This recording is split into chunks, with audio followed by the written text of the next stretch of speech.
Israeli বিমান হামলায় হিজবুল্লাহর আরেক শীর্ষ নেতা নিহত হয়েছেন। ইসরায়েলি সামরিক বাহিনী রোববার এই দাবি করেছে। লেবাননের গোষ্ঠীটি কয়েকটি ধ্বংসাত্মক আঘাত এবং তাদের নেতা হাসান নাসরুল্লাহকে হত্যার রেশ কাটিয়ে ওঠার আগেই এই ঘটনাটি ঘটল। ইসরায়েলি সামরিক বাহিনী জানায়, হিজবুল্লাহর কেন্দ্রীয় কাউন্সিলের উপপ্রধান নাবিল কাউক শনিবার নিহত হয়েছেন।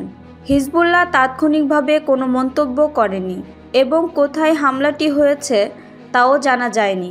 সাম্প্রতিক সপ্তাহে ইসরায়েলি হামলায় হিজবুল্লাহর বেশ কয়েকজন সিনিয়র কমান্ডার নিহত হয়েছেন। এদের মধ্যে গোষ্ঠীটির প্রতিষ্ঠাতা সদস্যরাও রয়েছেন, যারা কয়েক দশক ধরে মৃত্যু বা আটক এড়িয়ে গিয়েছেন এবং নাসরুল্লাহর ঘনিষ্ঠ ছিলেন। হিজবুল্লাহকে তাদের পেজার এবং ওয়াকিটকির মাধ্যমে একটি অত্যাধুনিক হামলার লক্ষ্যবস্তু করা হয়। এই হামলায় ব্যাপকভাবে ইসরায়েলকে দায়ী করা হয়। লেবাননের স্বাস্থ্য মন্ত্রণালয় অনুসারে লেবাননের বড় অংশ জুড়ে ইসরায়েলের কয়েকটি ধাপে বিমান হামলার 156 জন নারী এবং 87 জন শিশুসহ কমপক্ষে 1030 জন নিহত হয়েছে। সাম্প্রতিক হামলায় লেবাননের লাখ লাখ মানুষ তাদের বাড়িঘর থেকে বিতাড়িত হয়েছেন।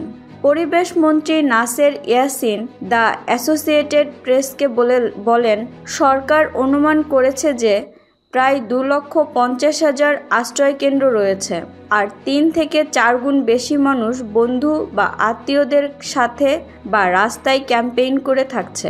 হিজবুল্লাহ ইসরায়েলের উত্তরাঞ্চলে রকেট এবং ক্ষেপণাস্ত্র নিক্ষেপ অব্যাহত রেখেছে, কিন্তু এর বেশিরভাগই ভূপাতিত করা হয়েছে বা খোলা জায়গায় গিয়ে পড়েছে।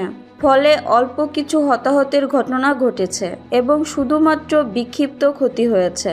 কাউকে 1980-এর দশক থেকে হিজবুল্লাহর একজন অভিজ্ঞ সদস্য ছিলেন এবং 2006 সালে ইসরায়েলের সাথে যুদ্ধের সময় দক্ষিণ লেবাননে হিজবুল্লাহর সামরিক কমান্ডার হিসেবে দায়িত্ব পালন করেছিলেন। তিনি প্রায় স্থানীয় গণমাধ্যমে আসতেন এবং রাজনীতি এবং নিরাপত্তাজনিত ঘটনা নিয়ে মন্তব্য করতেন। তিনি সিনিয়র হিজবুল্লাহ সদস্যদের জানাজায় তাদের জীবনযাত্রা নিয়ে প্রশংসাত্মক স্তুতি করতেন। যুক্তরাষ্ট্র 2020 সালে তার বিরুদ্ধে নিষেধাজ্ঞা আরোপের ঘোষণা দেয়।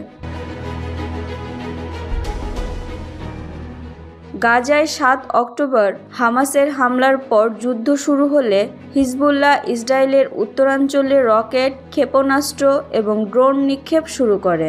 হিজবুল্লাহ এবং হামাস হল মিত্র যারা নিজেদেরকে ইসরায়েলের বিরুদ্ধে ইরান সমর্থিত প্রতিরোধের অক্ষয়ের অংশ বলে মনে করেন। জবাবে ইসরায়েল ব্যাপক বিমান হামলা চালিয়েছে এবং সংঘাতটি ক্রমাগতভাবে পুরোদমে যুদ্ধের দ্বারপ্রান্তে পৌঁছেছে। ফলে অঞ্চলব্যাপী বিশাল দাবানলের আশঙ্কা সৃষ্টি হয়েছে। ইসরায়েল বলেছে তারা তাদের প্রায় 60,000 নাগরিককে 1 বছর আগে উচ্ছেদ করা উত্তরের এলাকাগুলোতে ফিরিয়ে আনতে বদ্ধপরিকর। হিজবুল্লাহ বলেছে গাজায় যুদ্ধবিরতি না হওয়া পর্যন্ত তারা তার রকেট নিক্ষেপ বন্ধ করবে না, কিন্তু যুক্তরাষ্ট্র, কাতার এবং মিশরের নেতৃত্বে ইসরায়েল এবং হামাসের মধ্যে কয়েক মাস পরোক্ষ আলোচনা সত্ত্বেও যুদ্ধবিরতি নিয়ে কোনো অগ্রগতি হয়নি।